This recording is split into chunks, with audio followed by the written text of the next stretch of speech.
Ouça o Agro, Gestão e Mercado, com Natália Fernandes, um podcast do Sistema CNA Senar. Olá, esse é mais um episódio do podcast Ouça o Agro, Gestão e Mercado, seu podcast sobre mercados agropecuários e gestão de custos e riscos de preços em negócios rurais. O episódio de hoje, Retrospectiva 2022, Conectividade e Adoção Tecnológica no Meio Rural. Eu sou a Natália Fernandes, coordenadora do Núcleo de Inteligência de Mercado da CNA, e o convidado de hoje é o Marcos Vinícius de Souza. Ele que é diretor executivo do Centro Afiliado para a Quarta Revolução Industrial do Fórum Econômico Mundial.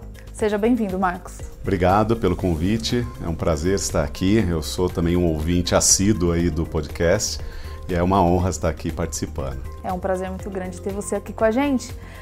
Antes de a gente começar a falar sobre o assunto que realmente vai interessar quem está nos ouvindo, essa questão toda de dados, conectividade, acesso a essas tecnologias pelo produtor rural, fala um pouco sobre do que se trata esse centro que você tem atuado.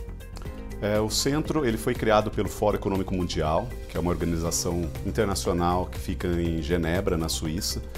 Todo mundo conhece ele pelo encontro de Davos, que acontece em janeiro, reunindo os maiores líderes mundiais e políticos do mundo. Mas o fórum também tem outros trabalhos, e um deles é o Centro da Quarta Revolução Industrial, que fica em São Francisco, na Califórnia.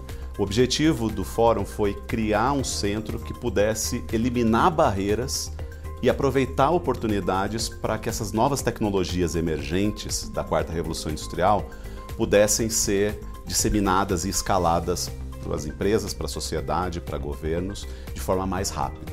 Porque como elas são muito novas, muitas vezes a gente não tem o conhecimento necessário sobre como lidar com elas. Então o objetivo do nosso centro não é desenvolver tecnologia, é criar mecanismos para que essas tecnologias sejam adotadas de forma mais rápida. E isso é muito do que realmente o mercado, os setores precisam hoje, né? Que a gente está num mundo já digital, o agro um pouco menos, mas com muita coisa que já avançou e que tem trazido transformações, né, no meio rural, relacionado à parte de comercialização, de financiamento, de tecnologia mesmo que o produtor utilize, muda seus processos produtivos. Então tem muita coisa acontecendo, mas ainda tem alguns desafios de como realmente tornar isso efetivo. Então, aproveitando já dessa atuação, isso que você sinalizou, que é o papel do centro, e fazendo já uma retrospectiva de 2022, o que você destaca assim, como os principais acontecimentos, o que avançou, o que foi desafiador relacionado a esse assunto da digitalização no meio rural e todo esse processo que envolve o acesso a essas tecnologias no campo? Acho que o que a gente viu em 2022 foi uma consolidação de tendências que já vinham acontecendo ao longo dos últimos tempos. Quais são essas tendências? Principalmente a questão de digitalização, que começou muitos anos atrás, mas que depois da pandemia acelerou em todos os setores e o agro não ficou atrás disso, também manteve essa tendência de digitalização. Aconteceu também uma maior pressão por questões socioambientais, principalmente relacionadas aos ODS, os Objetivos de Desenvolvimento Sustentável da Agenda 2030 da ONU. Então a questão ambiental e social está cada vez mais forte, inclusive com novas regulações de mercados externos como a União Europeia, exigindo cada vez mais rastreabilidade de produtos agrícolas. E para conseguir atingir esse nível de exigência, provavelmente a tecnologia vai ser o fator-chave para isso acontecer.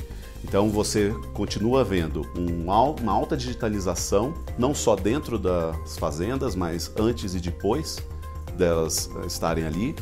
Vemos uma digitalização também nos hábitos de consumo, então uma consolidação foi questão de marketplaces relacionados a consumo de alimentos. Também teve vários aí como o iFood e também o Rappi, fazendo novas rodadas de captação. E a questão socioambiental, que principalmente fora do país tem feito uma pressão muito grande sobre o setor de alimentos, não só no Brasil, mas no resto do mundo. Então o que a gente viu foi uma consolidação dessas tendências e uma aceleração delas acontecendo hoje. E também a gente tem visto uma consolidação e aceleração do papel das startups também, principalmente em países como o Brasil. Eu ia até te perguntar sobre isso, porque você fez essa retrospectiva e a gente realmente teve anos desafiadores. Você acredita que esses acontecimentos da pandemia, que gerou uma necessidade, né, de se buscar o digital, tanto como você falou no agro, como relacionado ao consumidor mesmo, né, na busca por alimentos, e ali ele tem um outro nível de informação quando ele está fazendo uma aquisição no meio digital, como também o conflito entre Rússia e Ucrânia, que também trouxe aí um impacto relacionado à segurança alimentar, que já vinha com a pandemia, mas com uma preocupação aí de fornecimento e preços de insumo, combustível, energia, alimentos, que acaba de certa forma afetando todos, né? Foi uma questão global que afetou todos os países. Você acredita que esses fatores, de alguma forma, potencializou o crescimento, o interesse de se lançar startups direcionadas para a produção de alimentos? De alguma forma, tem alguma correlação? Há um interesse maior realmente de estar mais imerso e fazer esse setor evoluir digitalmente? Eu acredito que não teve impacto significativo em questão de startups, que era um movimento que já vinha acontecendo até antes da pandemia. Mas eu acho que pelo lado da demanda de quem usa essas tecnologias, a pressão ficou maior por achar soluções tecnológicas para resolver esses problemas. Então abriu uma janela de oportunidade muito boa para startups que já estavam no mercado e para outras que estão vindo, para que elas tenham novos canais de mercado para venderem seus produtos. Porque justamente agora ficou mais evidente do que nunca a necessidade de você ser cada vez mais produtivo, de você ter resiliência na sua cadeia produtiva de insumos e outras soluções para conseguir lidar com esses desafios. Então eu acho que o que teve de diferente na guerra da Ucrânia agora foi essa urgência cada vez maior de você usar tecnologias para se tornar mais eficiente na produção de alimentos. E relacionado às startups em si, o que você tem visto do movimento? Porque uma coisa é a chegada dessas startups e a outra coisa é na prática. Isso está ali, presente na realidade dos produtores e de outros elos da cadeia produtiva que acabam afetando o que é feito no campo. Qual que é a sua avaliação em relação, fazendo aí essa retrospectiva do ano, como tem sido o comportamento, o que você destaca, o que tem de desafios ainda pela frente? A gente tem visto, na verdade, as startups de agro na contramão do mercado geral de startups, pelo menos momentaneamente aqui no Brasil e em outros lugares. Quando a gente olha dados mundiais, a gente vê uma queda comparando com 2 anos atrás em relação ao movimento de investimentos em startups, em torno de 20% a 30%, entre 20% e 30% de queda fora. Só que no setor de agro tem tido aumento, e aumento expressivo. Aqui no Brasil, por exemplo, 85% a mais de investimento desde 2020 para 2022 em startups do agro. Então isso mostra que o setor, que é o terceiro hoje no Brasil em startups, só perde para educação e saúde, é um setor que está pujante no setor de alimentos e de agro aqui no país. Então, eu acho que startups está indo muito bem aqui no país. A gente está vendo um pipeline, o que é pipeline? Né? A formação de novas startups vindo. Imagine um funil que você vai com um monte de startups sendo criadas no Brasil inteiro e conforme elas vão para o mercado, vai diminuindo o número das bem-sucedidas. Muitas morrem pelo caminho. E o que a gente vê agora é que esse funil está bem grande a boca dele, de novas startups entrando. Quando a gente pega, por exemplo, os dados de investidores que estão investindo em startups, 85% deles estão em fases iniciais de desenvolvimento de startups, por meio de investimento anjo, que é uma pessoa física investindo como investidora na startup, ou pré-seed e seed capital, que é o capital semente, que são startups que estão começando a crescer, mas ainda estão no começo da jornada. Então 85% do dinheiro no Brasil investido em startups está indo para esse segmento de startups que estão começando. Então isso mostra que tem uma confiança dos investidores que essas startups têm um grande potencial de crescimento no futuro. E isso é muito positivo também porque você tem um leque maior de soluções entrando ali, né? Que vão entrar em todo o processo de amadurecimento e realmente dali vem as soluções para os desafios que a gente tem no campo. E já relacionado a isso, o que você acredita? A gente fala de startup do agro, parece que é startup do agro, um negócio ali, é muito simples, mas são inúmeras soluções, né? Para vários segmentos diferentes, como eu falei anteriormente, pode ser relacionado a financiamento, que é mais crédito privado entrando também no setor, ou uma solução bastante prática para o produtor dentro da propriedade? Quais são? O que você destacaria que tem já mais na mão do produtor, ou que pode ser bastante positivo que a gente venha a vir aí 2023 já com algumas novidades? O que tem muito hoje em startups no Brasil são para soluções dentro da porteira, ou seja, para melhoria de produtividade da produção dos agricultores, e depois da porteira, questões de comercialização, questões de rastreabilidade, questões de segurança alimentar, onde estão concentradas a maior parte das startups aqui no Brasil. Mas por que é importante a gente olhar isso? Porque se a gente dá uma olhada onde os investidores do mundo inteiro que estão investindo em agro estão colocando dinheiro, a gente começa a ver para onde está indo a tendência nos próximos 10 anos de tecnologias para o agro. E aí eu vou trazer 4 grandes tendências de investimento que esses investidores estão colocando. Por quê? Porque quando um investidor, um fundo de venture capital ou outro tipo de investidor, coloca dinheiro numa startup, geralmente ele só vai obter o retorno para daqui a 10 anos. Que ele vai tirar o dinheiro da startup e embolsar aquele lucro.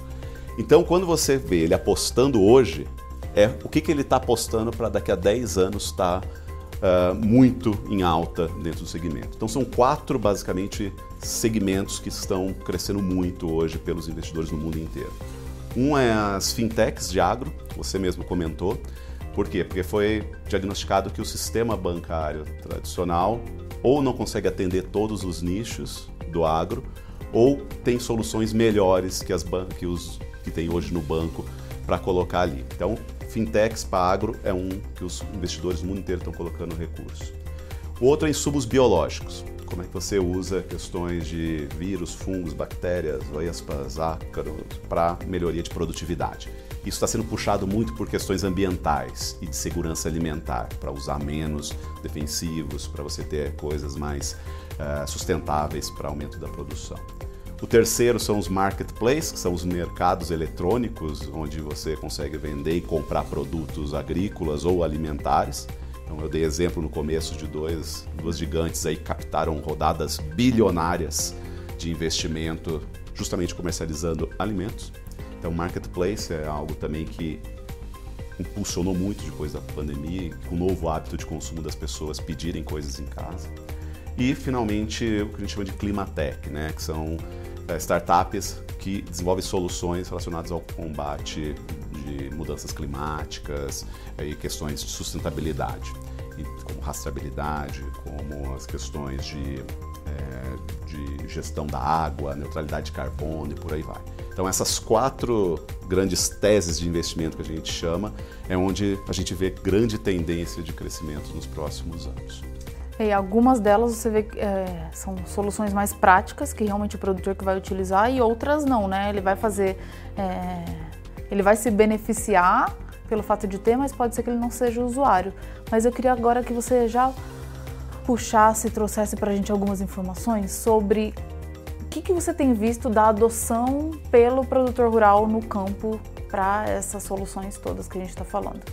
Quando a gente fala de agro, o agro brasileiro ele é muito grande, diverso, tanto relacionado à questão regional, como o perfil de produtor, o uso de tecnologia dentro da propriedade. Então a gente tem um número maior, talvez, de soluções para um perfil, um número menor para outras, mas um interesse muito grande de que se amplie o acesso para todos os produtores, independente do local geográfico que eles estão, né, da região.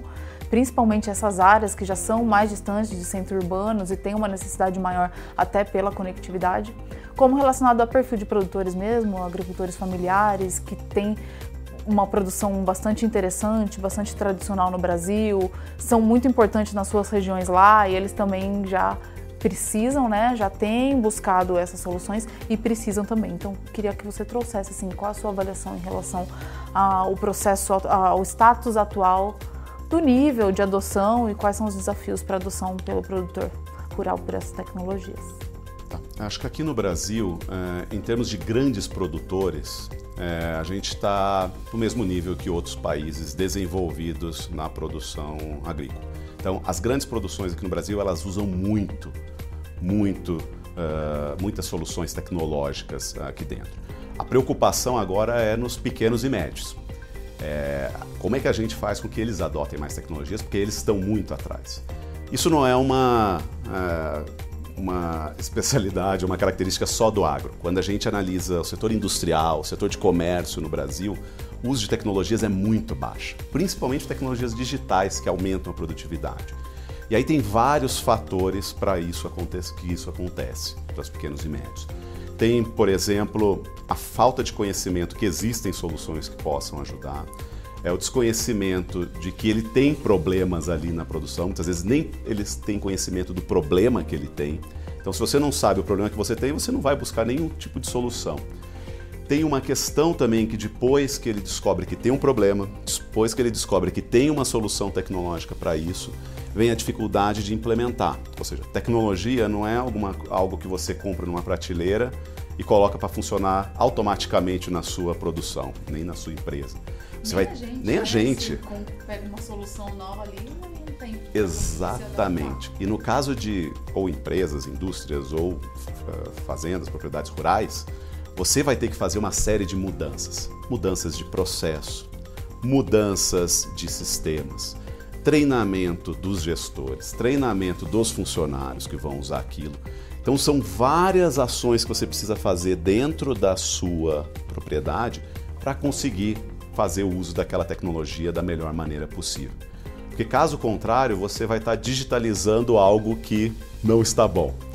Então, não está preparado, né? Não é todo o campo que está preparado para utilizar. Às vezes até buscar outros profissionais no mercado, na região, para que ele consiga realmente, de fato, colher ali os frutos com a implementação daquela tecnologia. Exatamente. O apoio é muito importante nesse momento. Apoio de alguém, ou de um consultor, ou de um assistente técnico que vá lá e oriente ele sobre os problemas que ele tem, meça esses problemas, ou seja, quanto que é o tamanho desse problema, quanto que isso está me gerando de prejuízo ou de perda de oportunidade. Depois disso, qual que é a melhor solução para aquele problema? Muitas vezes eles não sabem que tem soluções muito baratas, de 100, 200 reais, que você consegue comprar de startups que já resolve aquele problema. Mas a falta de informação sobre tecnologia para resolver aquele problema ainda não chega na ponta. Então, alguém que ajude a fazer todo esse processo de qual que é a melhor tecnologia e depois ajudar ele a implementar isso com as mudanças que são necessárias dentro da empresa, é importante para fazer com que ele adote e mantenha, porque muita gente adota e depois abandona e volta para o que estava antes. Então, você manter e continuar dando suporte para esse produtor é importante. A gente fez um programa no centro da Quarta Revolução Industrial para o setor de indústria, que é muito parecido com os problemas que tinha no agro. E essa solução que a gente construiu, toda uma metodologia de como fazer essa intervenção dentro das indústrias, hoje foi absorvida pelo Sebrae, pelo Senai, pela BDI, pelo BNDES, e hoje está previsto agora, para os próximos 2 anos, atingir 35 mil indústrias usando essa metodologia. Mas o que a gente fez? A gente faz todo o acompanhamento que eu descrevi agora, desde o diagnóstico do problema até a implementação e continuidade da solução, medindo quanto que ele ganha de produtividade, quanto que ele economiza e aí como que a produtividade dele aumenta ao longo do tempo. Então, a adoção tecnológica não é só comprar tecnologia, é todo um aprendizado, treinamento dos donos, dos gestores e dos trabalhadores. A frustração pode até ser pior, né? Como você falou, ele comprar, não conseguir abandonar e aí pode querer não entrar nisso de novo, né? Exatamente. Ter tido uma dificuldade. Uma coisa que acontece muito é, às vezes, ele comprar uma tecnologia que apresentam para ele e a tecnologia ser muito cara para aquele problema que ele está resolvendo. Ele usa 5% daquele software, daquela solução e nunca vai se pagar essa tecnologia, porque ele paga ou pagou muito caro nela. Então, saber adequar a tecnologia certa para o problema certo é algo que precisaria dar esse apoio para esses produtores, né? Porque os resultados são absurdos que a gente vê quando eles começam a usar isso. E conectividade? Você acredita que ainda está dentre os principais desafios para esse acesso, para essa adoção de tecnologia pelo produtor rural nessas áreas rurais? Sim, ainda é um desafio e eu não estou falando nem de 5G, estou falando de 3G. Então, assim, a gente tem esse desafio, sim, que tem muita área. Acho que o último dado que eu vi era em torno de 40% das propriedades rurais não tinham acesso, pelo menos confiável, de internet para poder utilizar essas novas tecnologias. E é um problema muito sério. É um problema muito sério porque isso impede justamente o uso de algumas tecnologias que precisam de dados para conseguirem acontecer. E dados é basicamente o combustível dessa economia digital que a gente está falando. Você precisa ter dados para conseguir fazer com que essas tecnologias processem esses dados e dão as soluções para o produtor do que ele deve fazer, como deve fazer e fazer o bom uso dessas tecnologias. E quando você fala de dados e para os produtores que nos ouvem, nos assistem, traduz isso um pouco, porque de que forma que ele pode fazer essa contribuição, se ele já precisa ter esses dados antes de utilizar, ou se não, é quando ele começar a utilizar a tecnologia que esses dados vão ser gerados. Como que é esse passo a passo do uso de tecnologias como essa que você acabou de falar, que os dados são relevantes e vai gerar uma solução depois mais para frente? Traduz um pouco isso para a gente. Tá. Bom, dados você pode coletar de diferentes formas, até com um caderno e caneta você pode coletar esses dados. Então, um dos problemas que a gente vê, principalmente em pequenos e médios produtores, é que a tomada de decisão do que fazer geralmente não é baseada em dados, não é baseada em informações, em conta que você faz. Assim, de você ir no detalhe de saber quanto que você está usando de insumos, quanto que você está usando de semente, qual que é a produtividade que você está fazendo de água e outros insumos. Então, assim, e todo o processo tem que ser coletado. Agora, você perguntou passo a passo. Ainda bem que tecnologias permitem que a gente venha de diferentes formas. Então, assim, se ele tiver já essa coleta de forma manual, feita manual, a tecnologia traz a possibilidade disso ser digitalizado ou ser coletado muitas vezes de forma automática com sensores, sem ele precisar gastar muito tempo nisso. Então, você saber o que está acontecendo no detalhe, em cada parte da sua operação, e depois a tecnologia pegar esses dados e transformar em informação útil para você tomar decisão, é o que já dá esses grandes saltos de produtividade que a gente está falando.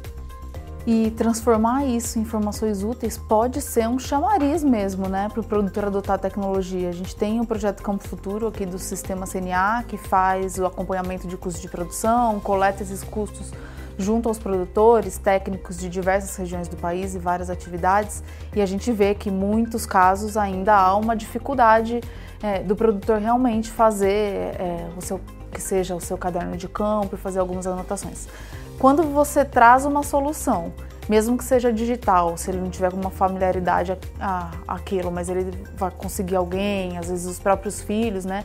A geração mais jovem que tem entrado já tem tomado frente e responsabilidade disso. E ele conseguir colocar essas informações que hoje ele não monitora no caderno, e aí ele vê que ele tem um retorno já de um relatório de o que ele precisa alterar no sistema, se ele está fazendo uma adubação a mais ou a menos, ou pequenas mudanças que ele pode fazer.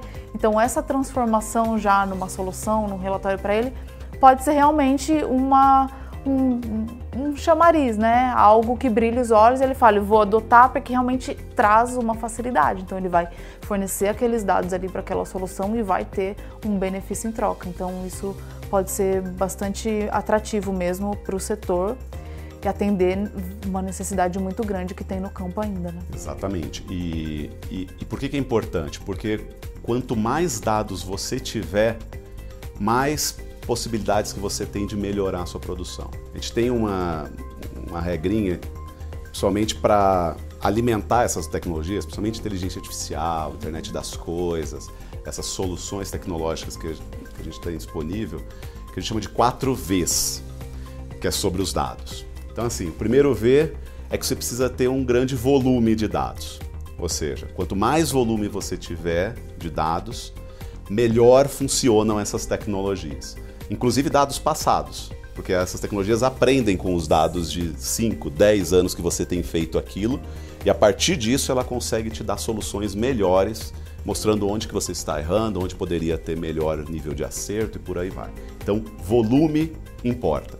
E quando eu falo volume, não só o que ele coloca no caderno, mas é o cruzamento, por exemplo, do que está acontecendo ali com o clima, com índice pluviométrico, com questões de defensivos agrícolas, uma série de outras informações que vão contribuindo e agregando para a tomada de decisão melhor.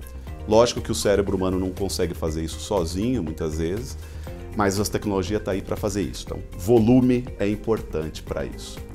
O segundo V é veracidade, ou seja, aqueles dados que estão sendo colocados ali são reais, são verdadeiros, não tem erro, porque, como eu disse, dados é o combustível dessa nova economia. Se a gasolina, que é o combustível, está batizada, ou está com adulteração, ou está com problema, todo o resto, o motor, não vai funcionar direito. Então, a veracidade desses dados é muito importante. Se ele está colocando dados corretos, da maneira correta e coletando da forma correta. O terceiro V é a velocidade, ou seja, não adianta eu ter os dados que está no meu caderno de 5 anos atrás. Eu preciso de dados cada vez mais atualizados. Por isso que a questão de uso de sensores na produção é muito importante. Sensores evita que você vá coletar esses dados de forma manual e você consegue coletar ele automaticamente, muitas vezes em tempo real. Ou seja, conforme está acontecendo, você já vai fazendo as informações dentro dessas tecnologias e vai te dando solução. É a integração das tecnologias, né? Porque Exato. Você tem um sensor que é uma tecnologia, ele vai estar conectado com uma outra solução e conforme você vai incorporando isso, acaba sendo também um desafio, né? De algumas tecnologias que tem no campo e você não consegue integrá-las com outras. Então você fica ali com um leque grande, às vezes o produtor vai até adquirindo algumas tecnologias, mas elas ainda não estão conectadas e ele não consegue gerar uma solução tão boa como poderia, né? Exatamente. Então, assim, essa questão da velocidade e variabilidade desses dados é muito importante. Assim como a questão de variedade. Quanto mais diferentes forem os dados, melhor a possibilidade que você tem de cruzar informações que você nem imaginava. A hora que você começa a cruzar clima com produção, com outros tipos de coisa, com 10 anos que você tem de dados, 5 anos que você tem de dados, 1 ano que você tem de dados, você começa a trazer insights assim que você nunca imaginou que afeta a sua produção naquela sua região, naquele seu lugar. Muito bom, Marcos. Bom, já estamos chegando ao final do nosso episódio. Queria que você desse uma perspectiva assim, para 2023 ou sinalizasse o que você enxerga de oportunidade. A gente tem aí uma alteração muito grande, né? Temos um novo governo, bastante coisa vai mudar, tanto no executivo quanto no legislativo, relacionadas aos investimentos. A gente sabe que o agro, a produção de alimentos é algo muito importante para o Brasil, para o PIB, para a geração de empregos. Como você falou, o próprio investimento em startups do agro sinaliza esse interesse das empresas em estarem conectadas com essa parte de produção de alimentos. Então, queria que você deixasse uma mensagem final, o que você enxerga como uma oportunidade para 2023 para esse setor. Acho que 2023 vai ser um ano que vai realmente amadurecer ainda mais a questão de transformação digital no campo. Vai acontecer porque vai exigir maior produtividade com menor custo e não só na produção, em toda a cadeia. A gente no Brasil, ao longo da cadeia de alimento, desde o produtor até o consumidor final, a gente tem muito desperdício ao longo desses elos. E muitas vezes você não tem a visibilidade do que está acontecendo e onde que estão os gaps de desperdício. Isso encarece comida, isso diminui a rentabilidade para o produtor ao longo da cadeia. Então, todas essas questões de uso de tecnologia para reduzir problemas ao longo da cadeia, não só dentro da propriedade, mas ao longo da cadeia, eu acho que é algo que pode ser uma grande aposta para 2023. Em setores que são exportadores, mais ainda, porque as pressões vão vir não só de órgãos regulatórios, de governos ou de comunidade europeia, mas vão vir também de bancos que vão fazer investimentos nessas grandes empresas de alimentos, vão vir das grandes multinacionais que têm sido pressionadas a não comprar de fornecedores ou produtores que não tenham sustentabilidade social e ambiental. E aí, de novo, como é que a gente consegue fazer isso de forma barata, rápida, confiável para investidor, para consumidor e para as empresas poderem ter confiabilidade nessas informações. é com o uso de tecnologia. É o único caminho que vai ter é esse. Então, as grandes pressões por sustentabilidade no mercado externo, quanto redução de desperdício e segurança alimentar no mercado interno, poderão ser resolvidas e eu não tenho dúvida que é o único caminho que tem é o uso de tecnologias para isso. E as tecnologias que estão sendo desenvolvidas aqui no Brasil, a qualidade é muito boa e cada vez mais, por causa da competição, os custos vão ser menores. Aí é uma questão dos produtores quererem ou não adotar e testar essas soluções. E volta para o que você falou, né, da importância dos dados e do digital, né? Esses dados estarem nesse digital para você ter essa transparência e essas informações que atendam a todas as necessidades. Exatamente. A nossa visão é que os dados vão ser exigidos futuramente, mas um futuro muito próximo, vão ser exigidos de bancos. Então eles vão cobrar menos se você apresentar dados confiáveis. Vão dos consumidores, lá fora já é uma tendência, aqui no Brasil ainda nem tanto, mas é uma questão de tempo. E das empresas, ou seja, empresas que compram esses produtos dos produtores, principalmente multinacionais, estão com regras cada vez mais restritas. Então elas vão querer saber sim o que está acontecendo em cada elo da cadeia. Por quê? Porque se der algum problema, é a imagem delas que vão estar em jogo. Então, por tudo isso, dado é o fio condutor de tudo isso que a gente discutiu. E tecnologia é o motor que vai usar dados como combustível para gerar soluções que consumidores, empresas e produtores precisam. Muito bom. Bom, então vamos em frente, que ainda tem muitos desafios pela frente, né? E muitos benefícios para esse setor. Bom, Marcos, foi um prazer ter você aqui. Muito obrigada pela sua participação. Espero que a gente possa conversar em 2023 sobre muita coisa que evoluiu, que você trouxe aqui pra gente. Prazer estar com você. Muito obrigado. E o Centro da Quarta Revolução Industrial do Fórum Econômico Mundial está aberto também o que vocês quiserem conversar. Se alguém tiver também mais informações, pode entrar em contato com a gente. E a gente realmente acredita que tecnologia é o que vai realmente trazer soluções aqui para o país. Obrigada mais uma vez, parabéns pela toda a sua iniciativa aí frente ao centro. Obrigado. E você que nos ouve, obrigada pela audiência. Esse foi mais um episódio do podcast Ouça o Agro, Gestão e Mercado. Até o próximo episódio. Tchau, tchau. Ouça o Agro, Gestão e Mercado, com Natália Fernandes, um podcast do Sistema CNA Senar.